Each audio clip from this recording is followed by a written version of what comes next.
Hello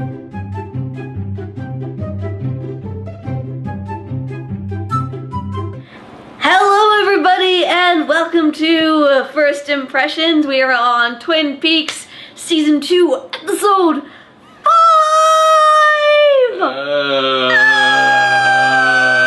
I'm actually really enjoying the series. Because Hawk.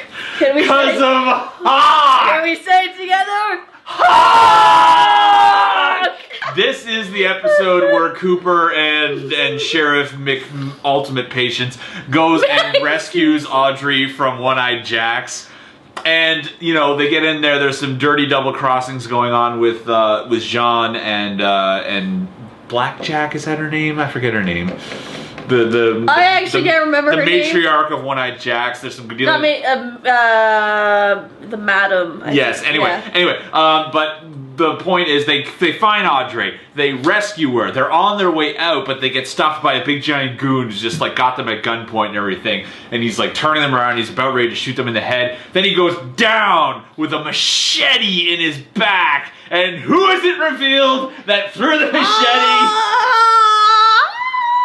To set this up better, the whole episode, every single time Hawk showed up, I just felt this overwhelming sense of just, like, he's like the Boba Fett of this series. You don't know that much about him. Yeah. You don't really know his backstory. But every time he shows up, he is the coolest dude in the room. So now that we got that out of the way, let's get into what happened in this episode. Meat of the episode. So yeah, there were like three main things that we're focused on. One was the rescue of Audrey, which that was mostly the last third of the episode. The first third of the episode contained a lot of courtroom stuff. That did not take place in an actual courtroom. In a bar. I would go to a trial. It took place in a bar called The Bar. And I love when the judge was like, "I have to meet with you guys." It wasn't like... Yeah, I need to do deliberations. Could you guys meet me in my chamber, Agent Cooper and Sheriff Ultimate Patience? It was like, can we meet slightly off to the side of the it's bar? just let's walk to the bar. And they ordered, oh my god, the drinks they ordered. Okay.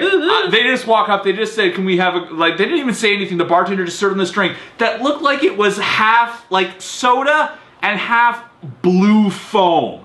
I couldn't tell if it was the glasses or if it was just the weird... They never mention what it is. The sheriff and the judge were downing it all about. Cooper was actually hesitant about it, which made me sort of take a step back. Like, if Cooper is taking a step back, then this has got to be some sort of local Twin Peaks thing that only the sheriff and the judge are in on. There were two different trials going on. First of all, the trial of Leland. And his sort of defense against his murder, allegedly, of Jacques. Yeah. And that pretty much went as I expected it to go. The town stood up for him. He basically had a solid sort of, crime of passion platform to stand on, and the judge was kind of like, yeah, fine, for whatever. Well, whatever. But the other trial was whether or not Leo was fit to take the stand. And the prosecutor was very, gung-ho about trying to make that happen, but the defense came with scientific documents, a psychologist or at least a brainwave scanner. You know what? I don't even think they needed a comparison brainwave scan because they had a comparison. Here's my brainwave scan. You see little lines. This is the and here's Leo's, and it's just a flat line.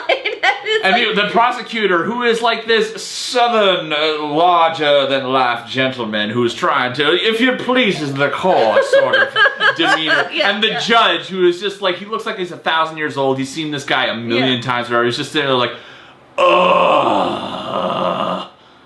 overruled. Duh. And then the third story was probably Donna and Mr. Shut-In. So Donna and Mr. Shut-In, things kind of come to a head. I say kind of, I say really. Yes. She has enacted her plan to get the diary from him, and she plays on his, his feelings for her. Well, she sort of preys on his insecurities because she's a shut-in for starters. Like, he definitely what is that term for that person who just like can't leave their own homestead? Oh, I can't remember what the fear is called. Yeah. There's a medical fear for that. Anyway, this character clearly has it. Agoraphobia? It could be something like that. Anyway, but she plays on that. Like, at one point, the two of them sort of come to an agreement where she will explain her life story so he can write it down in a diary, because apparently that's his fetish.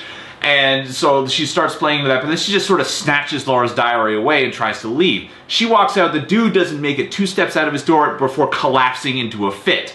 So at that point, up until this point, I've been like, that's the dude, he's the killer, raw. But at that point, I was kind of just thinking, okay, this guy has the possibility of actually having a very severe and very legit mental illness. And if that's the case, kudos to this show for, like, putting that out there.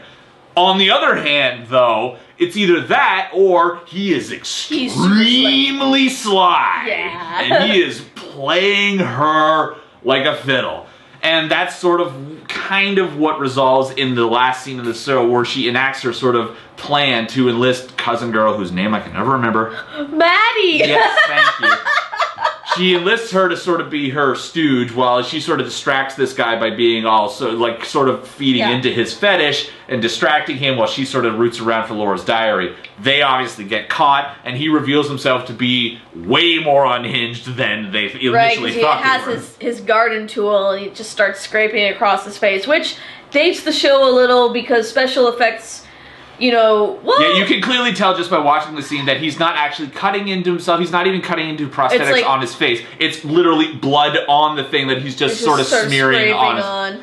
So, and they're both screaming and stuff, and I'm like, yeah, it looks like, and I think the budget for the show was probably not high enough to pull that off, because you see 80s shows all the time where things are torn off. And like John Carpenter proved in the 80s that you can do special effects makeup to make gory scenes. And that's not what this show is going. Speaking of also dating the show, rewinding back to an earlier scene where father of Audrey is... Ben. Ben, he's like in his office and everything. He's approached by the Asian fellows who have a proposition for him and everything, and they are just like playing hardball Asian businessman thing. And I'm just sitting back thinking, okay, this show is like, early 90s or so? So it's got a little bit of that bleed over from the 80s where Japanese business interests were almost a caricature in movies and everything. Like, you think of Die Hard, or you think of shows like that, where like the Japanese business figure was like this boogeyman sort of figure in a lot of American shows or whatever. So I was kind of seeing sort of that. I don't know if that was the intention of the show, but that's kind of what it hit me by, or how I was hit by it. It's weird because the Chinese characters tend to not be as bad. Yeah, I'm not sure. Right? Yeah, I guess not. But the what's her name? The Josie. She's obviously got a bit of sinister ulterior motives going on. Bringing it back to this episode, we also had a short scene where at Honest Ed's, or not Honest Ed's. Well, it's Ed's. I live in Toronto. Yeah. Shush. It's like Honest Ed's. Look up Honest Ed's. Yes, guys. it's an awesome dying store, unfortunately. But Ed and Nadine show up, and Nadine has, I don't know if this is possible, but she's actually gone even further off the rails, because now she is actually convinced that she is a teenage schoolgirl, down to she comes home from the hospital in the Catholic schoolgirl skirt and outfit. It's really disconcerting to see. It's this 40-year-old woman in a schoolgirl. Yeah, and Ed brings her home and everything. Ed is, of course, just like, he's been giving the advice of just to roll with it and everything, and that he's doing the best he can. He's very much got that look of his eyebrows are always up. But he brings her home, and James is there also, because James is Ed's nephew, I think. Yeah. Anyway, and so James is there, and he's got to sort of react to it. Nadine sort of has a back and forth with him. Then she goes off into a room. She comes back out having Hulk ripped a door off of something. I didn't even catch what was going on in that scene. I was like, oh yeah, I forgot. She's got superhuman strength for no explained reason whatsoever. Yeah. Right, what was I thinking? Oh yeah, no, lots of stuff happening. Lots of exciting things. Lots of stuff. I've actually, rekindled my interest in this show now that we've just done 2 episodes. Now I'm kind of like, okay, I'm back on with the show because the exciting things are happening now, Yes. right? And it's yes, and it's less sort of like a lot of the pieces are starting to fall. Like they're not introducing a new character every week or so. Right. They're not like throwing a new twist in every now and then. So I'm sort of solidifying what I know, and it's. Like the first season, when we did the first season, I was just like anything could happen, and everything was up in the air, and there was surprises abound, and that was kind of the charm. Now we're kind of invested in these characters. We know what the relationships. We know who likes who, who's gonna do. There was a brilliant scene that Lucy at the beginning of the episode was taking off for her trip and everything like that, and she leaves Andy in charge of the front desk, who is like. Oh, the scenes with Andy at the front desk. He's adorably awkward. He's so adorably awesome. He's got Post-its all over everything, including himself. And the perfect scene is where he's very embarrassed about trying to get like a semen analysis from a doctor locally. So he's very like childish on the phone talking to the receptionist about it. And the receptionist actually dumbs down her dialogue to his level to sort of like calmly talk him through it. And the perfect punctuation of that scene is the fact that he comes away from this dialogue exchange with this revelation in the form of an analogy. The receptionist explained to him, like, you're a whole community, a village or whatever. And he sort of just takes that away. I'm a whole town! He very much focuses on that. And there's this scene where Sheriff McUltimate Patience walks by and he just sort of childlike expresses it to him. I'm a whole town. And the sheriff just like, smiles and walks away. I'm just like, that is so perfect for what the sheriff's character is like. Oh, good stuff. Yeah. I'm actually eager to get into some more of that show. All right. Well, thanks, guys. We're going to leave it there for now.